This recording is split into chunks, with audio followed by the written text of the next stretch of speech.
Ja, hvad har du fået ud af dit besøg heroppe?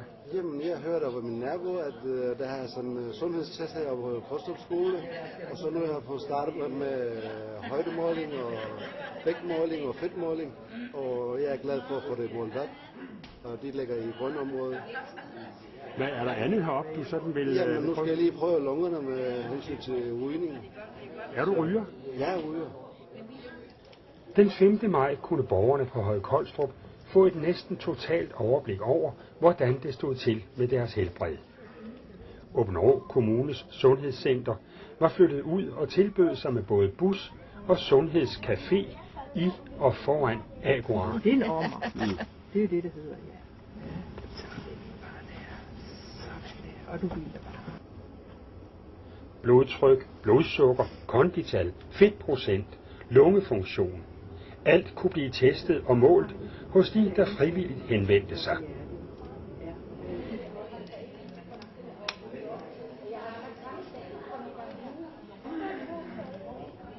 Den er på 98, så kan du skrive tallene i her. Du kan få din vægt og din BMI.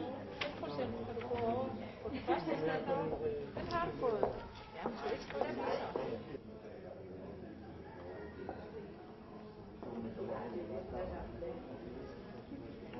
Men vi kan lige notere det i. Ja, det synes jeg. Siger det kun er passiv rygning, så viser det også meget, hvad I egentlig bliver udsat for, ikke? Det er bare passiv rygning. Og det viser jo så, at så mange af dine blodlemmer er faktisk optaget af kolonile i stedet for ilt. Ja. Så det påvirker jo sådan set hele tiden. Og hvor lang tid går der så før den er ude af kroppen? Jamen, den kommer faktisk forholdsvis hurtigt ned. Man siger i løbet af, altså også for normalt i løbet af 12 timer, så er det helt ude i kroppen. Okay. Og når nu den ikke ligger værre, så går der et timer, så er det ude igen. Elsebeth Hyding Petersen var en af de sundhedsapostle, der tog sig af de fremmødte. Hvad er formålet med den indsats, I nu yder, eksempelvis her i dag?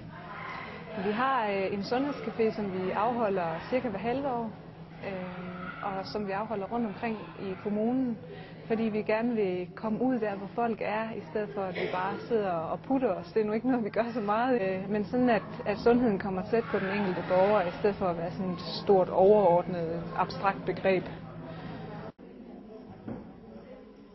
Kommunerne har jo fået en masse nye opgaver, som vi har arvet fra amterne, og det gør selvfølgelig, at vores aktiviteter de spreder sig og bliver meget større, ikke også? Men filosofien bagved, at vi sådan kommer ud, det er det her med at bringe sundheden ud til borgerne. De borgere, som selv kan finde ud af at opsøge sundheden, de har jo ikke brug for os på samme måde som de borgere, som vi måske kommer ud til med sådan et arrangement.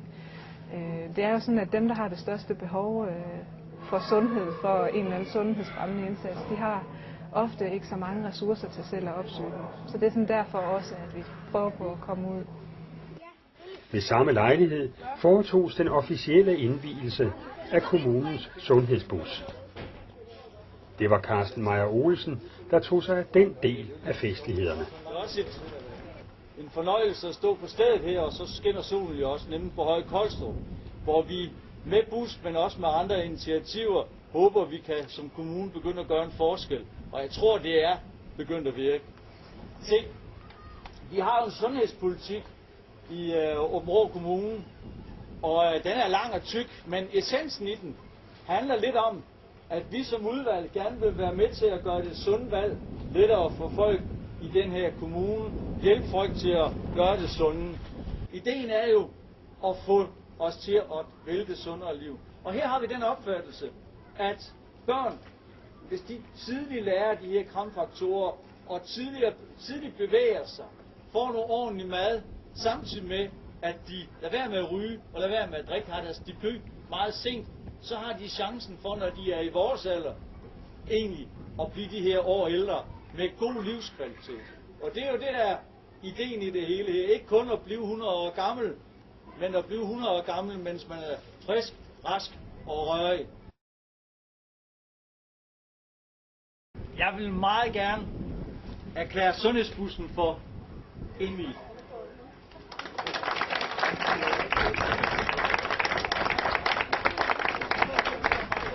Tag en dyb indånding her, og så holder du vejret. Og du kan se her, den tæller ned. Ja, jeg tager den op i munden. Sådan, og holder pust. Ja. Det tal hernede, det viser, hvor mange procent af de røde blodlegemer, som er besat med kolilte. Yes. Og jo længere nede den er, jo bedre er det. Fordi de røde blodlegemer, de skulle gerne transportere ilt rundt i kroppen ud til vores muskler og organer. Og det du siger til mig, det var 1%, så var jeg Under 1%, så er du i gruppen for ikke ryger. Ja.